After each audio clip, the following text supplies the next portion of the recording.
Thank you, Mr. Chairman. First of all, I think Senator Kane makes an excellent point, and that is that we can turn the screw as tight as we want, but that probably isn't going to do the job. It's going to be some kind of an internal situation where their administration feels they're losing a handle. And the only place I would part ways with you is for us providing the door. I don't know that we can provide the door. I think if they make the decision that they're not going to proceed with this, they will find their own door, and they're much better off at much better at finding a door than we are. Nonetheless, we need to give them every opportunity to do that. This is what troubles me. I don't know how many hearings I've been to on this, here, in the Intelligence Committee, in other committees, and we talk and we talk and we talk, and it's always the same. Nothing changes. This has been going on for years. And the longer we talk, as Senator McCain pointed out, the larger the stockpile they get of the materials that they need to construct a weapon. And, every one of us had, not all of us, but I suppose most of us in our class when we were little kids had that kid that just misbehaved. And every day the teacher warned him, and the teacher warned him over and over and over, but nothing ever changed. He was always a problem, and it just continued. And then all of a sudden they decided to do something about it. Well, then there was this huge shock by everybody involved. Well, how come they're expelling him, or how come they're doing this, or how come they're doing that? And my fear is that's where we're headed here. I mean, I don't believe, and it astounds me, but I don't believe that the leadership in Iran believes that somebody's going to pull the trigger on them. I really don't believe it, because it's gone on so long. They get up every morning, they enrich all night long, they enrich all day long. Sun goes down, the sun comes up, and every day is the same. But I believe somebody's going to pull the trigger on them, and then we're all going to be sitting here wringing our hands.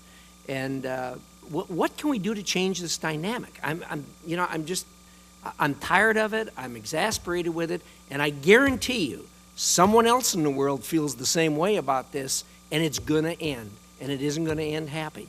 So give me your thoughts on that. Senator, I think all of us share your frustration and share your concern. I will say this, in the time that I've been doing the P5+1 negotiations, and as Undersecretary Cohen mentioned in his testimony, there is some slight movement. Whether that's going to amount to a hill of beans, I don't know yet. But by that I mean, in this last session that we had in Almaty, there was a lot of direct conversation all about their nuclear program in a way it had not been before. The Iranians did put something on the table. It was just too small. They have taken steps to convert some of their enriched uranium into oxide, so that now they have, according to the IAEA, about 167 kilograms of above 5%, near 20% enriched uranium that's been converted, so that they stay below the infamous line that the Prime Minister of Israel drew at the UN Security Council. So they're trying to, in essence, respond in their own way to the international community's concerns. It's not what we want as a response, but it shows they're paying attention. As the Undersecretary mentioned in this last Almaty session, they raised for the first time wanting sanctions relief. They talked about specific sanctions relief they wanted. So clearly now they are willing to say, yes, the sanctions matter. They do want to see an end to them. So these are very slight, very, very slight cracks. And as I said, I don't know whether they will amount to a hill of beans. While that is happening, we are not stopping with the sanctions alone nor the negotiations alone. Whether it is our military force posture or things that we can discuss in a classified session, we are using every vector we possibly can to put pressure on what Iran is doing and to stop them from doing it. And I appreciate that, but what you just described is exactly what's happened before. They give you just enough to slow you down, just enough to take the... You said, well, they talked about wanting sanctions off. They don't need to talk about wanting sanctions off. All they got to do is do, and then the sanctions will come off. Quite agree. The onus is on them. Agree. And you talk about now, well, they've got this stockpile now of 20%. I remember when the red line was going over 5%. I mean, everybody in this room remembers that. By golly, they better not go over 5%. It's like the little kid in the classroom. By golly, you better not throw another spitball, you know, but somehow he does, and life goes on. So it is discouraging, and at some point in time, it's just going to end, and everybody's going to be wringing their hands and saying, how did this happen? And, if you keep doing the same thing, you're going to keep getting the same results, and that's exactly what's been happening here for years and years. So, Mr. Cohen, I'd like your thoughts in the short time we have left.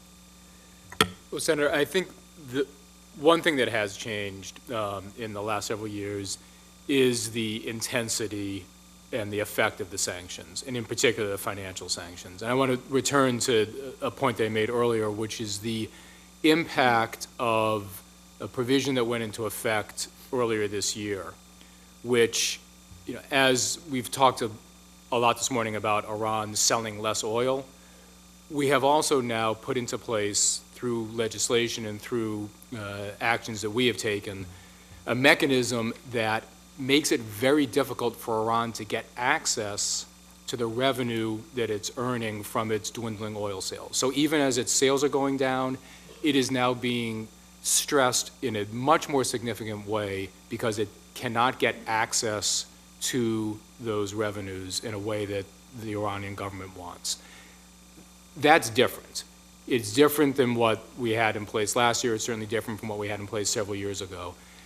We are looking for additional mechanisms, working with Congress, working through our own authorities, to continue to increase the pressure on their access to revenues, their access to their reserves. That is all designed to put pressure, in particular, on the value of the rial.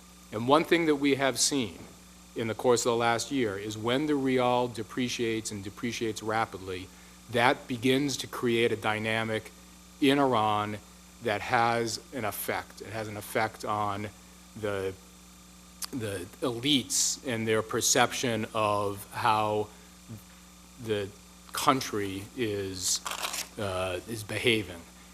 I think we have an opportunity through increased pressure, particularly on the reserves, on revenue, on the rial, to create a dynamic that creates the incentive for the negotiations that Undersecretary Sherman is engaged in to potentially work.